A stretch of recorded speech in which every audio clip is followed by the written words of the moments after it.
Bismillahirrahmanirrahim. Assalamualaikum warahmatullahi wabarakatuh.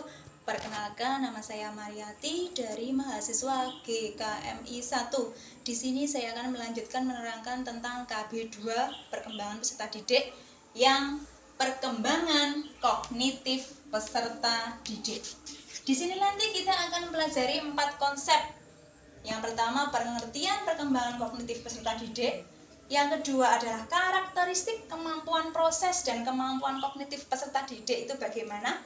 Yang ketiga, komponen keterampilan kognitif peserta didik. Yang keempat, faktor yang mempengaruhi perkembangan kognitif peserta didik. Dan yang terakhir yaitu implikasi perkembangan kognitif bagi peserta didik dalam pembelajaran itu seperti apa. Baiklah, kita akan mulai yang pertama.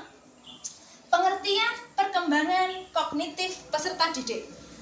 Pengertian perkembangan kognitif peserta didik adalah sebuah aspek perkembangan kognitif yang sangat penting bagi proses belajar peserta didik di sekolah, yaitu kemampuannya dalam menata dan menggunakan pikiran, mengolah informasi baik dalam belajar ataupun tidak. Yang B, karakteristik kemampuan proses dan keterampilan kognitif peserta didik, yaitu dengan ini anak secara bertahap dapat mengembangkan kapasitasnya untuk memproses informasi secara bertahap supaya dapat mendapatkan pengetahuan dan keahlian yang kompleks, meliputi persepsi, memori, dan atensi. Di sini saya akan menerangkan tentang 3 hal, yaitu persepsi, memori, dan atensi. Persepsi adalah proses kognitif yang kompleks untuk menghasilkan suatu gambaran yang unik tentang realitas yang berbeda dengan kenyataan yang sesungguhnya. Saya ulang, persepsi yaitu proses kognitif yang kompleks untuk menghasilkan suatu gambaran yang unik tentang realitas yang berbeda dengan kenyataan yang sesungguhnya. Di sini ada 3, yaitu berdasarkan pengalaman, cara kawalah, dan pengetahuan individu peserta didik itu sendiri. Yang kedua, memori atau ingatan. Memori, di mana sistem kognitif manusia yang mempunyai fungsi menyimpan informasi pengetahuan. Atau memori, pengertiannya adalah sistem kognitif manusia yang mempunyai fungsi menyimpan informasi atau pengetahuan. Ada 3 hal. Yang pertama yaitu memori sensoris, pencatat indrawi. Yang kedua, memori jangka pendek maksimal 30 detik. Yang ketiga, memori jangka panjang. Yang ketiga, atensi. Atensi itu apa? Atensi adalah konsep multidimensional yang digunakan untuk mengembangkan atau untuk menggambarkan perbedaan ciri-ciri dan cara merespon dalam sistem kognitif atau sistem pengetahuan. Yang B, aspek atensinya seperti apa?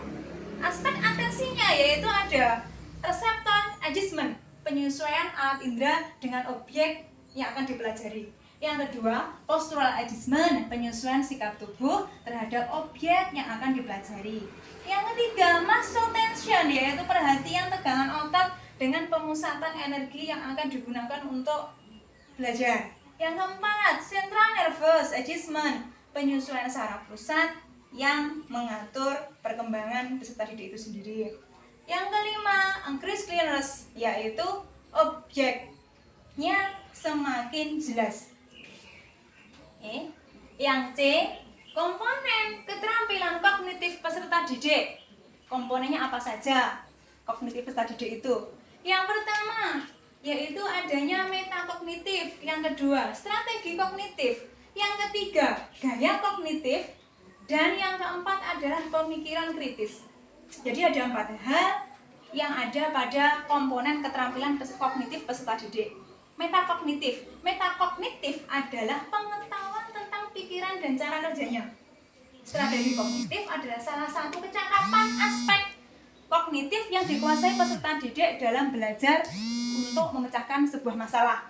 Yang ketiga, gaya kognitif, yaitu ciri khas peserta didik dalam belajar. baik yang berkaitan dengan penerimaan, pengolahan informasi yang berhubungan dengan lingkungan belajar. Pemikiran kritis yaitu kemampuan untuk berpikir secara logis, reflektif, produktif yang diaplikasikan dalam menilai situasi untuk membuat pertimbangan dan keputusan yang baik.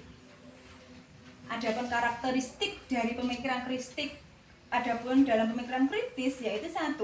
Kemampuan untuk menarik sebuah kesimpulan. Yang kedua, kemampuan untuk mengidentifikasi asumsi. Yang ketiga, kemampuan untuk berpikir secara deduktif. Yang keempat, kemampuan untuk interpretasi yang logis.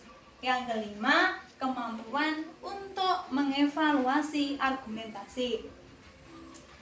Yang D sekarang, faktor yang mempengaruhi perkembangan kognitif peserta didik. Ada 2 faktor yang mempengaruhi perkembangan kognitif peserta didik. Faktor hereditas dan faktor lingkungan.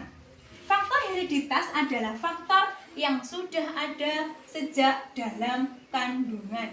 Jadi di sini anak lahir itu dalam keadaan pembawaan yang sudah cerdas, tetapi jika tidak diolah setelah dia lahir, maka kecerdasannya akan hilang atau akan berangsur-angsur berkurang. Yang kedua, faktor lingkungan. Faktor lingkungan itu ada 2, yaitu dari keluarga dan dari sekolah. Faktor keluarga contohnya dari pengaruh orang tua, dari pengaruh keluarga, dari bapak, ibu, adik, kakak, dan sebagainya. Faktor sekolah, di mana dalam bersekolah pasti akan bertemu dengan teman-teman sebayanya, bertemu dengan orang lain, maka dalam hal ini di lingkungan sekolah juga akan sangat berpengaruh dari pengaruh teman-temannya.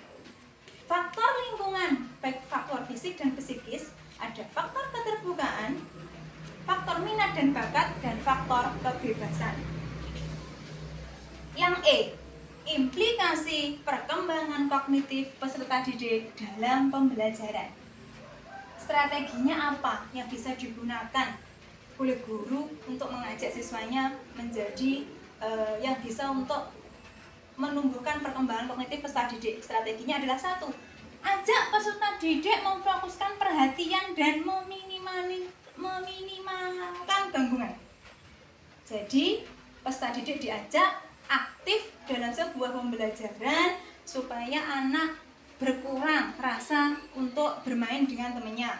Yang kedua, membantu peserta didik untuk membuat isyarat atau petunjuk sendiri atau memahami satu kalimat yang perlu peserta didik perhatikan. Jadi memfokuskan pada satu hal bagi peserta didik, kemudian supaya mereka paham dengan topik bahasan yang akan dipelajari. Yang ketiga, menggunakan media dan teknologi yang efektif.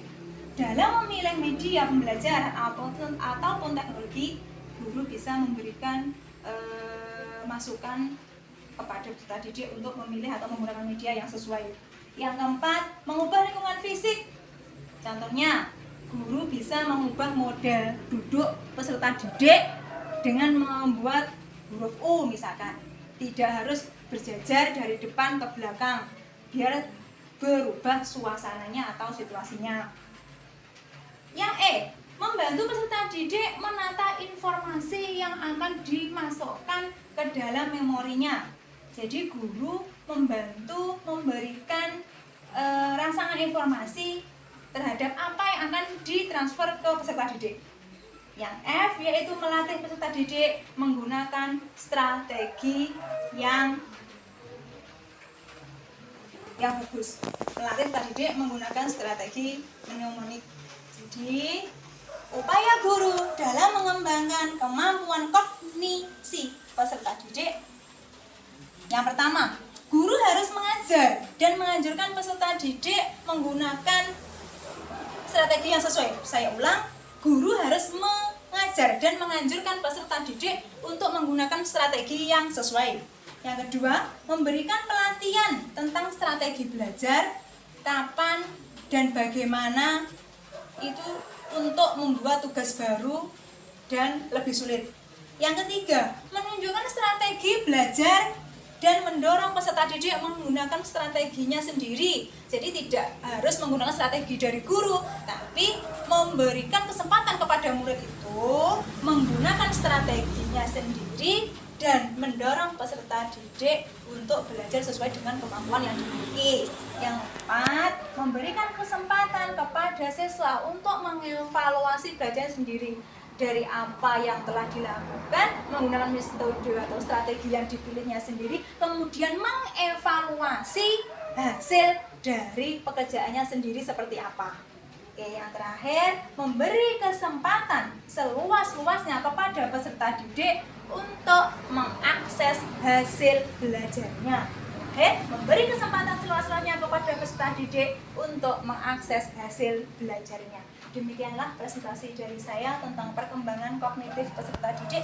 Ada kurang lebihnya minta maaf. Akhiran, wassalamualaikum warahmatullahi wabarakatuh.